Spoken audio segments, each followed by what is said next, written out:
મારું નામ જાદવ રૂપલ કાનાભાઈ છે। હું એ જાહેરાત કરવા માંગુ છું કે મારે જેની સાથે વિશાલ મકવાણા એની સાથે મારા જે લગ્ન થવાના હતા એના 2 દિવસ આગળ એની હત્યા કરવામાં આવી છે અને જે હત્યારાઓ છે એની સાથે હત્યારાઓ સોએબ સમા એની સાથે મારે પેલા જે પ્રેમ પ્રકરણ હતું એ હવે અત્યારે કઈ હતું નહીં અને તો પણ એને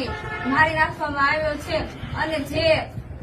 જેને મારી નાખવામાં આવ્યા છે અને મારો સુહાગ જે લગ્ન શરૂઆત થવાની હતી જે લગ્ન જીવનની શરૂઆત થવાની હતી એ થવા પહેલા એને મારી નાખ્યા અને મારી એ માંગ છે કે આ સરકાર કઈ કરતી નથી અને આરોપીને કઈ કડકમાં કડક સજા નથી થતી એને સજા થવી જોઈએ એને ફાંસીની આજીવનની સજા થવી જોઈએ અને સરકાર એને જે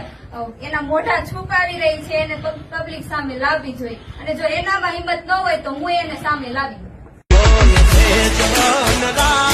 जब राज में डांडा चांद करे आका